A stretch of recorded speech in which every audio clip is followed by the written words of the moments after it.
চাঁদপুরের কচুয়া জমি নিয়ে চলমান মামলা থাকা সত্ত্বেও আদালতের রায় উপেক্ষা করে ভাতিজির জায়গা জবরদখলের চেষ্টা করেছে বলে অভিযোগ উঠেছে আব্দুল কাদির মালেক ও তার লোকজনের বিরুদ্ধে। সম্প্রতি উপজেলার লইয়া মেহের পাঁচধারা গ্রামের মিজি বাড়িতে এই ঘটনা ঘটে। যে কোনো সময় সংঘর্ষের ঘটনা ঘটতে পারে বলে দাবি ভুক্তভোগী উক্ত গ্রামের মৃত মুসলিম মিয়ার মেয়ে রুনা বেগমের। রুনা বেগম জানান, আমার পিতা মুসলিম মিয়া তার জীবদ্দশায় 3 মেয়ে 1 ছেলে রেখে মৃত্যুবরণ করেন। তার জীবদ্দশায় সকল জায়গা জমি আমাকে রেজিস্ট্রি করে দেয়। আমার ভাই ঢাকায় থাকে, আমার বোনেরা তাদের স্বামীর বাড়িতে থাকে। আমি আমার পিতার বাড়িতে বসবাস করি। আমার চাচা আব্দুল কাদের আমাদের দখলীয় ভূমি জোরপূর্বক দখল করার চেষ্টা করে এবং বিভিন্ন ধরনের ভয়ভীতি হুমকি ধামকি প্রদর্শন করে। আমার পরিবারের লোকজন বাধা প্রদান করলে আমাদেরকে মারধর করার জন্য লাঠি সোটা নিয়ে দৌড়ে আসে এবং মেরে ফেলার হুমকি ধামকি প্রদর্শন করে। আব্দুল কাদের ও আব্দুল মালেক জাল দলিল তৈরি করে আমাদের জায়গা অন্যত্র বিক্রি করার পায়তারা করছে। আদালতের রায় উপেক্ষা করে ভুয়া দলিল তৈরি করে কিভাবে জোর করে জমি বিক্রি করে আমি প্রশাসনের কাছে আমার ও আমার পরিবারের নিরাপত্তার জোর দাবি জানাচ্ছি। এ প্রসঙ্গে জানতে চাইলে মুঠোফোনে আব্দুল কাদের জানান, এটি আমাদের পৈতৃক সম্পত্তি। এই সম্পত্তি আমার মায়ের নামে 12% সম্পত্তি আমি বিক্রি করেছি, তাতে কার কি আসা যায়? আমাদের পূর্বপুরুষরা এই জমি তাদেরকে লিখে দেননি। তারা যে দলিল দেখাচ্ছে এগুলো সম্পূর্ণ ভুয়া বলে জানান। তবে জমির ব্যাপারে মামলা চলছে এটা সত্য। এ প্রসঙ্গে কচুয়া থানার ওসি মোহাম্মদ আজিজুল ইসলাম বলেন, ভুক্তভোগীর নিরাপত্তা চেয়ে কচুয়া থানায় একটি অভিযোগপত্র দাখিল করেছেন। জমি জমা নিয়ে বিরোধের বিষয়টি থানার এখতিয়ার বহির্ভূত, তবে অভিযোগের ভিত্তিতে প্রয়োজনীয় ব্যবস্থা নেওয়া হবে বলে জানান তিনি। এদিকে মামলা চলাকালে আদালতের রায় না হওয়া পর্যন্ত কোনো জায়গা জমি কেনাবেচা করা আইনত দণ্ডনীয় অপরাধ বলে জানান স্থানীয়রা। আবার এই বাথরুমগুলো 1 মাস হয় না, বাথরুমগুলো নিয়ে এখানে বসাইছে, এই রান্নাঘর বসাইছে এই ঘর। আমি বলছি এটা আমার জায়গা, ওরা আমার সাথে জোর জুলুমি করে, আমার জায়গা দিবে না, আমার কোনো জায়গা নাই এখানে। কিছু বললে মারধর করতে আসে, হামলা করতে আসে। আবার আমি ঢাকা বেড়াইতে গেছি, ঘরে এটা খালি ছিল, একজনে নিচে, একজনে বিক্রি করে, আরেকজনে আমার অবর্তমানে ঘরে ঢুকে গেছে, নিষেধ করার পরে ঢুকে গেছে, এখন বসবাস করতেছে। কবে ঘর করছে এটা? এই ঘর করছে হবে এই 1 বছর হবে। ওরা যত জোর জবরদস্তি থাকে, কিছু বলে আমাদের জায়গা জাল দলিল বানাই কিছুদিন আগে 1 সপ্তাহ 2 সপ্তাহ জায়গা বিক্রি করে দিছে, দানপত্র রাখছে মন্নার ছেলে ফারুক। আর এই জাল দলিল বানাইছে আবু কালাম আজাদ, হ্যাঁ ওই পাগলের ছেলে। ও সবকিছু আমার দলিল আছে, ও আমার দলিল বাদ করে দেয়। ও বলতেছে আমার দলিল হবে না, চুরি করে ও কি করছে, এই জায়গা খারিজ করাইয়া ওয়ারি সূত্র বানাই আমার দলিল করা জায়গা ওর কাছে চুরি করে দানপত্র দিয়ে দিছে। থাকতাম আমি চট্টগ্রামে, তারপরে ছিলাম বাহিরে আমার হাজবেন্ডের সাথে। পরে আমার বাবা মৃত্যুকালীন আমি আসছি, আসার পর বাবা এই জায়গাগুলো আমি বাবা আমার থেকে অনেক টাকা নষ্ট করছি বাবার পিছনে। তো বাবা বলতেছে আমার মেয়েরে কি দিয়ে যাবো, আমার মেয়ের এই জায়গাগুলো আমি দিয়ে যাই, এটা আমার কিনা সম্পদ। বাবারটাও কিনা, আমার ফুফুরা থেকে কিনছি আমি 9%, আমার বাবার থেকে দিয়ে গেছে আমার 25%। মামলা চলাকালীন যখন পারে না আমার কাছে বলে আপোষ হইতে, আমি জায়গা ছাড়ে দিতাম, আমার হুমকি দেয়। আর কিছু বললে আমার দৌড়ে যায় মারতে, জায়গা নাই তোর, কি জায়গা তোর, এখানে কিসের জায়গা, তুই কি জন্য আইসস, তুই এখান থেকে চলে যা, মারধর করতে যায়, আমারে হুমকি দেয়।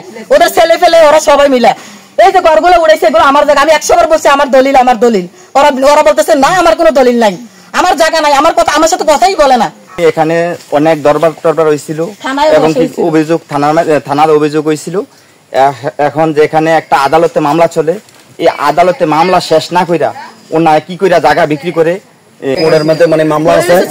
তারপরে এর ভিতরে মায়া চাচাদার আইয়া যায় বেচাকিনি করে, আর ইন্ডিয়া দক্ষিণ দিয়া মনে হয় যে বিক্রি করছে। এখন মায়া এই জায়গার মধ্যে 13 শতক, জায়গার মধ্যে 9 শতক না কয় শতক কাউলা আছে।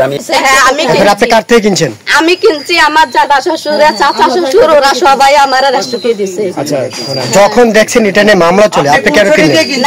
না আগে হয় না, আমি যখন কিনছি আর সময় কোনো মামলা সামলা কোনো কিছু হয় না। এখানে অনেক দরবার হয়েছে, দরবার হওয়ার পরে এটার আছে এই জায়গা আছে 6 শতক, ওদিক দিয়ে আছে 9 শতক, আর এর উত্তর দিকে আছে 2 শতক। ঠিক আছে, তো যেটা বিক্রি করছে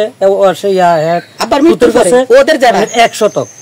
ঠিক আছে, 1 শতক যদি বিক্রি করে থাকে তো এই জায়গার বেঁধে কিভাবে করে ওটা জানেন? আপনি মামলা চলে এটা জানেন? মামলা চলার কালীন রায় না হওয়া পর্যন্ত কেন বেচা বিক্রি হচ্ছে, এটা কি অন্যায় আপনি মনে করেন? মামলা চলাকালীন সময়ে যদি কেউ কেনা বেচা করে এটা অন্যায় বলে মনে করেন আপনি? আমি জানি মামলা থাকতে বেচা কেনি হয় এই কাওলা তার এটা আমি কাদের জিজ্ঞেস কথা তা আমাদের সম্প্রদায়ের মামলা আছে। আমরা যতটুকু জানি ওনার হাজবেন্ড উনি কিন্তু বাইরে থাকার কারণে দেখা গেছে তারা এই সুযোগে জায়গাগুলো দখলে কি চলে আসছে। আমি যদি উনি মামলা দিয়েছে কোর্টে রায় দিবে, হয়তো একটা প্রথম একটা মামলা কোর্টে রায় দিব হেরায় বলছে অফিস মানে নিষ্পত্তি একটা তারা নিছে যে আমরা এলাকার ভিতরে বসে শেষ করে দেব। এই বিধে আসার পর এলাকাতে আসলে কিছু কি হয় না, কিরকম হয় না, দুই দল আসে দুইখান থেকে টাকা পয়সা লস করে খায়া দেখা গেছে একদিকে টাকাটা বেশি পাইলে উঠে যায়। এটা তো আপনারা জানেন এলাকার বিচার করবেন, ঠিক আছে। আমার কথা হলো যে যেটা মামলা হয়েছে, যে মামলা রায় যাকে দেয়, মামলা যদি এই মহিলায় পায় অবশ্যই মহিলার কাছে আসবে। মামলা যদি যেই বাদীর নামে মহিলা রিপোর্ট করছে তখন মামলা তারা কি পাবে। এখন মামলা চলাকালীন তারা যখন অন্য জায়গায় বিক্রি করে, এটা কোন আইনে কি এখতিয়ার আছে কিনা জানা নেই। হ্যাঁ, খারিজের জন্য টাকা নিয়েছে 20,000, 30,000, 50,000 করে, এমনি 1 লক্ষ টাকা ওনার কাছে কি ডকুমেন্টস আছে। এখন উনি কি করছে, অন্য জায়গায় যখন টাকাটা বেশি পেয়েছে উনি ওনার কাগজগুলো দিয়ে টাকা দেন। ঠিক আছে। এখন আমার কথা হলো যে আপনারা একটা মামলা চলে 2-3টা দেশে, তো এটা সমাধান করার প্রশ্নই আসে না, কারণ এটা যাতে কোর্টে চলে গেছে এটা কাগজপাতির বিষয়, তাই না। এখন মোহরিও তো রায় দিতে পারে না, একটা উকিলও তো রায় দিতে পারে না। যখন ম্যাজিস্ট্রেটের কাগজপাতি দুই পক্ষের দেখবে, কার্ডটা আগে হয়েছে, কার্ডটা পরে হয়েছে, কার্ডটা সঠিক, কার্ডটা জাল। এখন যদি কোর্টে রায় দেওয়ার পর যদি এই মহিলায় পায় তখন উনি বিক্রি করতে পারবে, যেটা এখতিয়ারে যেটা লেখা, যেটা আমরা জানি। এবং কি যদি উনি পায় উনি বিক্রি করতে পারবে। এখন আমাদের প্রশ্ন, গ্রামবাসীর প্রশ্ন হলো যে জায়গাটা একটা মামলা চলতেছে, অলরেডি ওনার মামলার কাগজপাতি আছে, তাহলে মামলা চলাকালে কেন আবার আরেকজনে এই জায়গাটা কিনলো?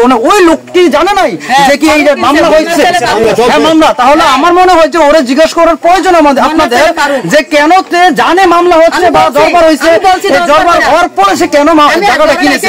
এটা আমরা সবাই আমরা চাই এটা সঠিক তদন্ত এবং সঠিক বিচারটা। এই জন্য চাই যে বর্তমানে যে এখানে যারা নেতা কর্মী আছে, যেমন আমাদের কচুয়াতে মনে করেন যে এখানে মোশাররফ স্যার আছেন, একটা এমপি প্রার্থী, সাবেক মন্ত্রী আছেন আমাদের এছানুল মিলন স্যার, আমি চাই তারা সবাই এগুলো তাদের নজরে পড়ুক যে আসলে গ্রামে কেন সঠিক বিচারটা তারা পাচ্ছে না। এই মহিলার কেউ নাই, ওনার আল্লাহ ছাড়া ওনার কেউ নাই, এই বিধায় উনি বিচার পাচ্ছে না, বারবার উনি হেরে যাচ্ছে টাকার কাছে। আজকে ম্যাক্সিমাম আমরা 6 থেকে 7টা বছর তাদের ঝামেলাগুলো দেখতেছি। দয়া করে উদ্যতন যারা কর্মকর্তা আছে তাদের কাছে আমরা এটা আশা করি যাতে এই ঝামেলাটা তারা নিজেরা আইয়া সমাধান করে দেওয়া যায়। এই জায়গার মধ্যে যেটা একটা মামলা হয়েছে, এই জায়গাটা কেউ ব্যবহার করতে পারবে নাকি?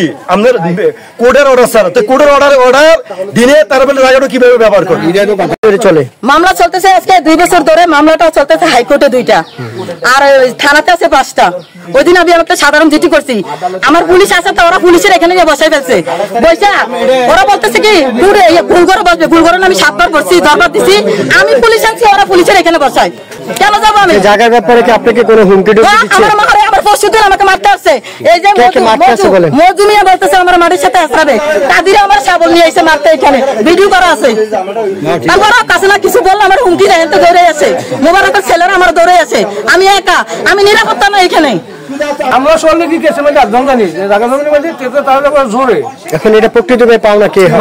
এটা কা ও জমিনে আপনি জাল দলিল করছেন, জাল দলিল করে? হ্যাঁ, জাল দলিল যে করছি এটা প্রমাণ কি? কোনো দলিল এখানে কোনো দলিল কিছু হয় নাই, এটা ওয়ারিশ সূত্রে কাগজ হইছে, খারিজ হইছে। ওয়ারিশ কি রকম? ভিকটিম অভিযোগ করতেই পারে। আপনারা এখন প্রমাণ নেন, বসেন, জানেন এ সম্পর্কে। ওটা তো ওনার সৎ দাদির সম্পত্তি, ওনার দাদারও সম্পত্তি না, ওনার বাবারও ওয়ারিশ না, এটা ওনার সৎ দাদির। ওর তো কিনা সম্পত্তি বলে, ওর তো কিনছে।